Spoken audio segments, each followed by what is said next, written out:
saya Pak Hermanto lebih dikenal di kalangan customer saya dengan sebutan Anto atau nama Pak Anto Cakrawala lah. Karena nama teman saya ini memang Cakrawala. Jadi ya lebih panjang memang Anto Cakrawala nama panggungnya. Nama saya asli memang Hermanto. Kelahiran saya di Lumajang 10 Mei 83. Emang betul apa yang Bapak tanyakan atau Ibu tanyakan tadi itu, saya dari kecil mengalami masa-masa sulit banget. Bapak saya ini buruh tani. Ibu saya ini sempat jadi pedagang di pasar, ya kan, pasar tradisional, ya kan, dengan omset ya pas-pasan lah kalau mau bilang kan. Jadi saya besar di lingkungan orang sangat miskin banget, sangat miskin. Bapak saya ini memang buruh tani, jadi saya ya sekolah seperti anak pada umumnya, ya kan. Cuman terus terang, mungkin secara garis besar, bapak saya mau ngajarin saya tentang ilmu pendidikan mungkin ya kurang lah. Karena kan bapak saya juga tamatan SD, ibu juga SD, ya kan. Jadi dengan berjalannya waktu, saya seperti anak pada umumnya sekolah, lulus sekolah dasar, saya menginjak ke sekolah menengah pertama SMP, ya kan. Tapi saya sekolah di Sanawiyah, ya kan. Ya sederhana dengan SMP kan, gitu kan. Betul. Setelah saya lulus SMP, ya kan, saya ini melanjutkan ke menengah atas lah, ya kan. Karena tadi faktor tadi ekonomi, ya kan. Bapak sama ibu saya terus sebagai buruh tani, bukan tani. Kalau tani kan umumnya kan punya ladang, ya kan, punya sawah. Ini bapak saya buruh tani, membaca sawah, kayak gitu kan. Dia cari rumput apa gitu kan, punya lembu, ya sapi gitu kan. Itu pun sapi banyak buat kerja tadi itu sapi.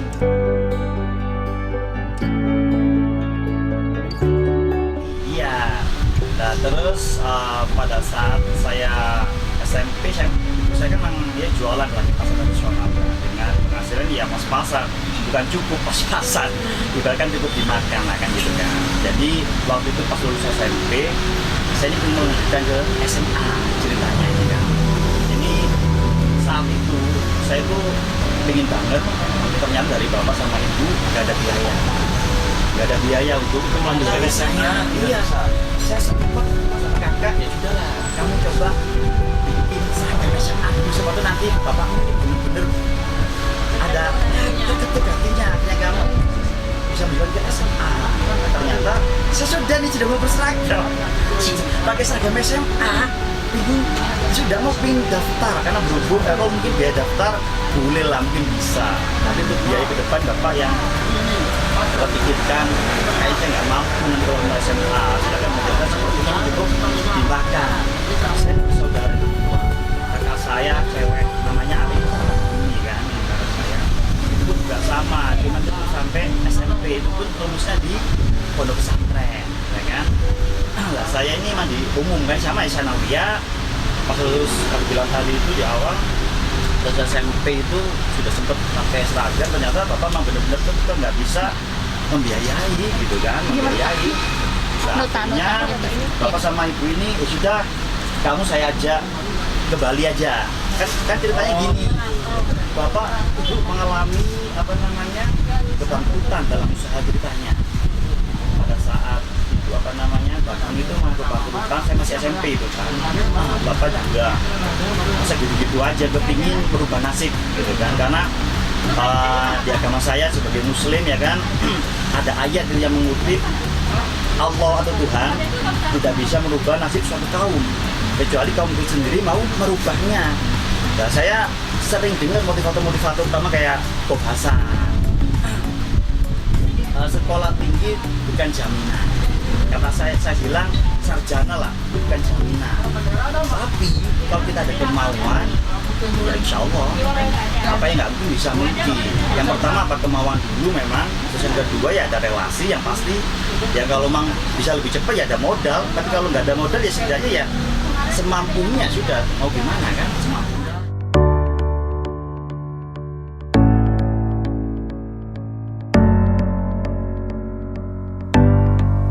Pertama ada pesan memang dari guru ngaji saya dulu, ya istilahnya kan kita memang dari kecil sama bapak saya ini sama kakak saya menjadi bekal agama. Itu pun bukan bekal agama, kita ke pondok pesantren, tapi ngaji kampungan, ya kan. Kebetulan guru ngaji saya di kampung itu adik bapak saya, namanya Ustadz Ovin Yasin, ya kan. Itu adik bapak kandung saya. Alhamdulillah, adik bapak saya ini memang sedikit banyak berprestasi. Contohnya beliau juara 1 juga di tingkat kabupaten MTQ, ya. Jadi beliau mendirikan tadi Taman Pendidikan Quran TPQ, ya kan, yang dikelola Ustadz Ovin. Jadi saya pesantren kampungan, saya kampung bukan pesantren yang besar, yang sekarang kan modern semua ya kalau saya kan. Kalau dulu memang bener kampung, kita ngaji kampungan lah, kayak baca Iqra, Abaa, Ata ya seperti itulah saya ya. Jadi sama Ustadz Ovin saya dibimbingnya dibekali agama tadi itu. Sebagai anak nggak boleh durhaka sama orang tua, itu salah satunya pesannya Ustadz Ovin yang diingat saya. Jadi alhamdulillah, memang dari kecil bapak ini benar-benar memang sedikit keras bapak saya, tapi bukan menganiaya, bukan ya, keras tegas ya, disiplin tegas. Kata bapak saya, mah kalau kamu dari kecil nggak saya tegesin, mau jadi apa kamu nanti? Emang bapak saya berprinsip memang dari awal, anak itu harus kita kasih bekal agama. Yang pertama, yang kedua ya bekal ilmu pengetahuan. Ilmu pengetahuan bukan berarti kita harus sekolah di formal aja kan. Banyak ilmu pengetahuan melalui kita diskusi. Saya emang guru saya yang paling benar-benar saya percaya emang bapak saya sama ibu saya itu guru pertama, gitu kan. Sebelum saya ngaji atau sekolah, memang bapak sangat keras mendidik saya. Terutama itu tadi, kamu harus punya ngaji ya ngaji, kalau punya sekolah ya sekolah. Gitu. Saya emang hidupnya sangat pokoknya sederhana banget lah, istilahnya nggak banyak neko-neko istilahnya. Ibaratkan dimakan nasi ya nasi, sudah kan. Jadi waktu itu saya ingat pesannya Ustadz saya, Ovin Yasin itu, kamu sebenarnya nggak berdurhaka, hormat sama orang tua. Jadi saya kutip hadisnya, kata saya itu, barang siapa, istilahnya gini, ridhollahi fi ridhol walidain, wasutullahi fi syukri walidain. Kalau memang saya salah dalam mengucapkan ya mohon maaf ya kan. Kurang lebihnya artinya barang siapa misalnya kita patuh ya kan terhadap kedua orang tua kita, niscaya Allah ini akan turunkan rahmat yang berlimpah. Benar yang berlimpah. Tapi kalau kita durhaka sama orang tua, yang pasti Allah juga akan murka ini. Apapun kepintaran kita, setinggi apapun sekolah kita, kalah sama keberuntungan. Keberuntungan itu apa? Doanya kedua orang tua kita. Jangan pernah kita durhaka sama orang tua kita. Saya bisa seperti ini, sebenarnya tadi itu minta ridhonya orang tua kan. Dan tadi yang Bapak pertanyakan, kalau bisa Pak, pada seusia itu Bapak kalau nggak ada pemberontak, tidak merontak. Ya. Salah satunya pertama tadi yang bilang tadi itu, sebagai anak nggak boleh durhaka sama orang tua. Pada saat orang tua saya ngomong, kamu nggak bisa melanjutkan sekolah, kamu ke Bali sama ibu, ya sudah. Sampai di Bali, saya ya tadi aku bilang, Bapak memasukkan saya di minimarket, kebetulan orang Surabaya yang punya di Tuban sana itu tepatnya. Saya dengan gaji sangat minim banget. Terus Bapak bilang nggak usah dipikirkan masalah gaji. Yang paling penting pengalaman, ya kan, pengalaman. Terus yang kedua, Bapak kan di Bali ini, mohon maaf banget ya kan, bukan seorang pengusaha atau apa, dia jualan koran Mbak di sini, mohon maaf. Bapak saya jualan koran di sini, keliling. Dan gaji yang minim, Bapak jual koran, tadi saya bilang itu saya sangat sedih. Itu sebagai guru cuci baju, ya kan? Itu tidak masalah, ya kan? Yang penting halal, ya kan? Yang penting halal, itu yang menjadi semangat saya, itu prinsip. Kita jangan pernah mengemis-ngemis, gitu kan? Setelah kita dikasih kesehatan sama Tuhan, dikasih kesempurnaan, apa yang ada di diri kamu ini semua berguna, bermanfaat, harus kamu pakai.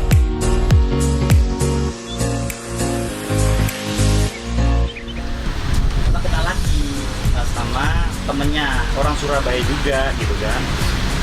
Bos saya itu juga Australia, yang perempuan, yang cowoknya orang Surabaya, kita kenal baik. Pada saat jual koran itu berteman, ya kan. Akhirnya nyoba ngomong gitu kan, Mas, apakah sudah butuhan karyawan? Gitu kan. Saat itu bibit awalnya muncul begini kan. Oh, Bapak punya anak laki-laki?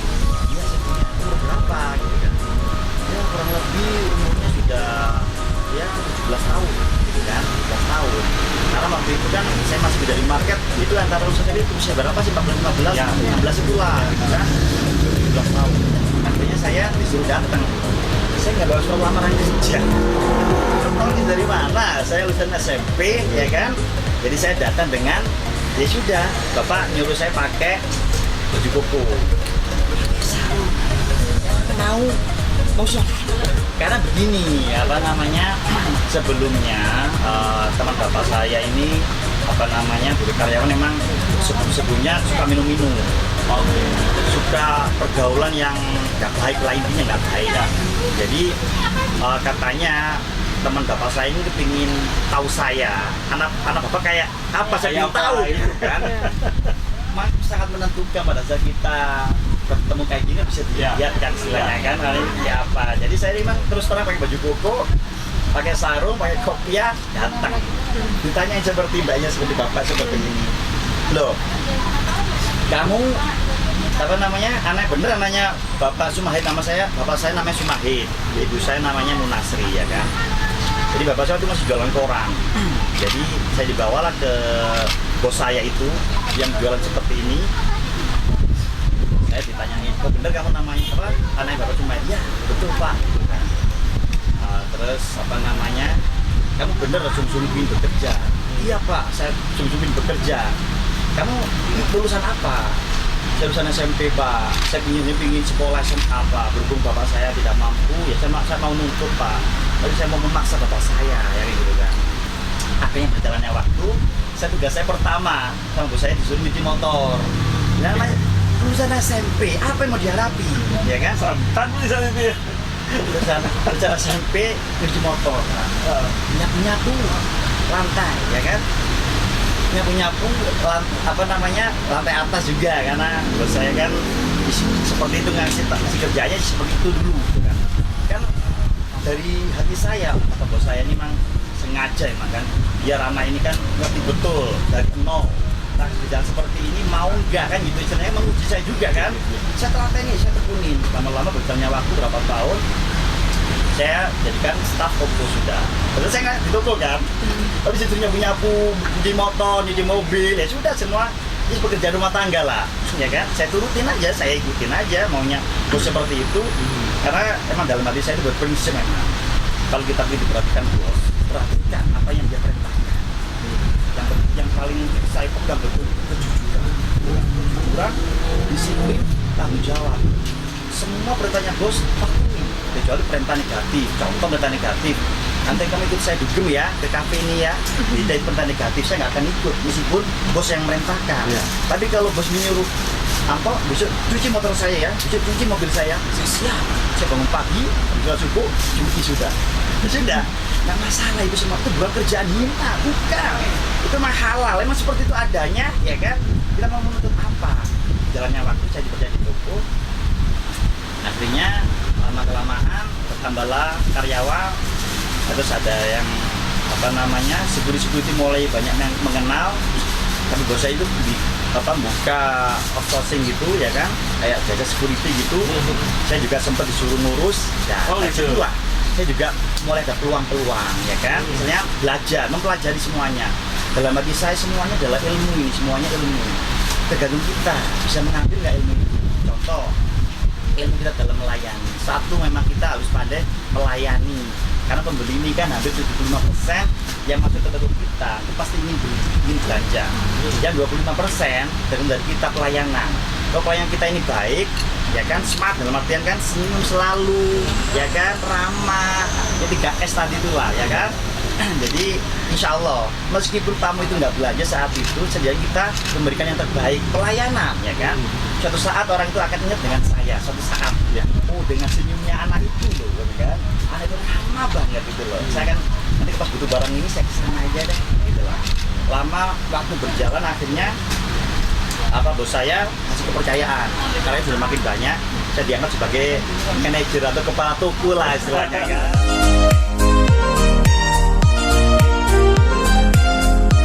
Saya waktu itu memang dibilang, kenapa kamu nggak nikah? Banyak bersemua konsumen saya ngomong, kamu nggak nikah. Memang target saya waktu itu 30 paling lambat, tapi calonnya sudah ada. Belum ada, sama sekali belum ada. Gak ada kepikiran.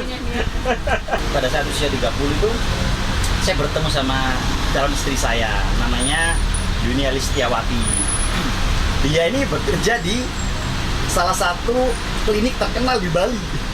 Ada, saya tidak perlu sebutkan ya kan, tidak perlu. Jadi memang dia bekerja di klinik itu. Jadi jerawatnya parah dulu ceritanya.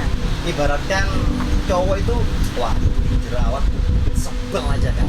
Tapi kita pada bersyukur, justru itulah peluang rezeki dari Tuhan. Akhirnya apa? Dengan melalui jerawat saya parah ini kan bekas semuanya kan. Saya dirawat lah sama dokter kulit ya kan di klinik terkenal di Bali sini. Waktu itu dokter saya bilang, kok kamu sering perawatan kayak cewek aja kamu. Kamu sudah punya pacar belum? Belum dok gitu kan. Kamu mau nggak dengan pegawai saya? Ada yang cantik gitu kan. Kamu mau nggak jodohkan? Wah jangan dong gitu kan. Biasa kenal sendiri aja. Yang mana sih? Ya kamu nanti ya sering-sering ngobrol lah biar kamu tahu gitu.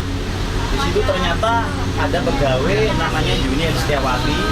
Satu-satunya dia yang agama Muslim. Memang saya dari awal kali sama ustaz saya, carilah calon istri itu yang pertama yang seiman, kalau bisa kan seiman, kalau bisa ya cantik tapi jangan belum prioritas ya kan, yang kaya katanya ya sulit lah kalau yang kaya kan, jaga saya ini orang miskin kan gitu kan. Yang keempat dari keturunan katanya ustaz saya kan gitu kan. Kalau semua empatnya ini ada ya nggak mungkin bagi saya. Mungkin kalau ustaz saya ketemu sama empat aja pasti dinikahi lagi sama ustaz saya ya. Jadi kata ustaz saya, seandainya 4 ini nggak ketemu ya salah satu diambil. Jadi kebetulan calon istri saya Junior Setiawati satu-satunya orang Muslim ya kan, yang seiman dengan saya. Lainnya ada Hindu, ada Kristen gitu kan. Saat itu usia calon istri saya umur 24 saat itu.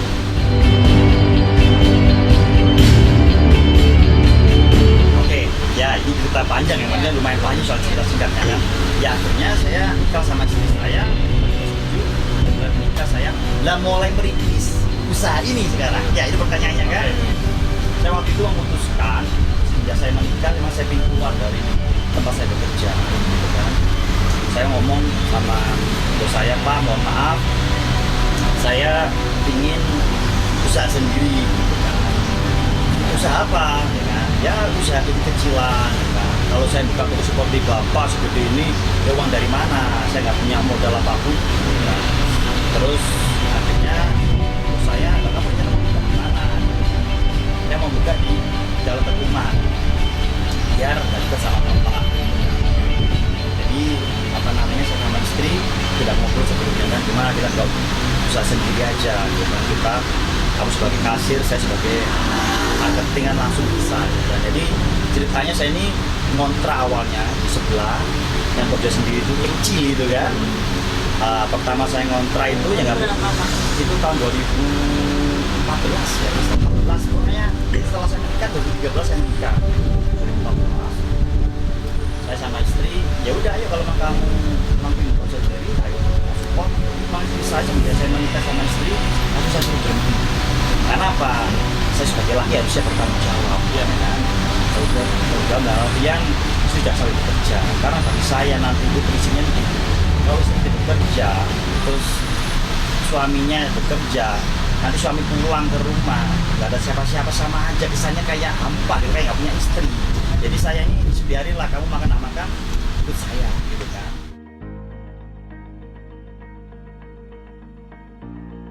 Pada saya punya toko satu ini, saya akhirnya kan nambah karyawan, akhirnya mengalami omset yang ya dibilang gratis sih enggak, cuman ibaratkan ya 40% lah sudah menurun, tapi saya tetap optimis karena apa? Karyawan tidak sebanyak kayak sekarang kan. Oh itu karena apa itu? Kenapa? Ya mungkin pas lagi sepi semua atau kan saya lebih cenderung ke hotel-hotel kan. Jadi saya itu kan nawarin barang ke hotel pas lagi sepi juga, otomatis dia nggak jadi order, tapi tetap kita info ya kan, gimana ini Pak, kapan mau order lagi, dia mau gimana namanya, belum Pak Anto, nanti kalau sudah mau order kita info lagi. Ya udah dari situ ya kita tetap bersabar, namanya untuk ketenangan kita harus mendekat sama Tuhan, itu penting banget. Kenapa saya bilang itu satu-satunya pembimbing kita yang tidak ada pamrih. Kalau manusia kita minta tolong manusia, saat kita dibantu nanti kita jalan pasti. Itu prinsip saya, dah Tuhan aja lah, datang aja kita.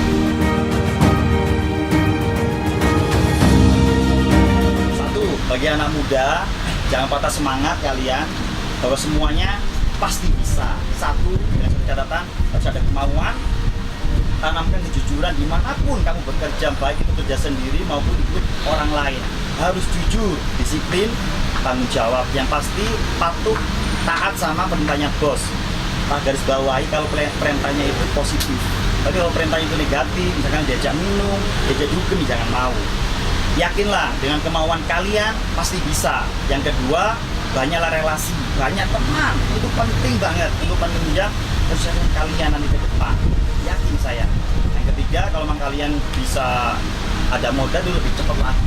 Tapi kalau memang kalian nggak ada modal, ya sudah, kerjakanlah dengan semampu kalian. Karena itu yang kalian punya, ya sudah lakukan itu aja. Yang mulai penting dari halal. ya.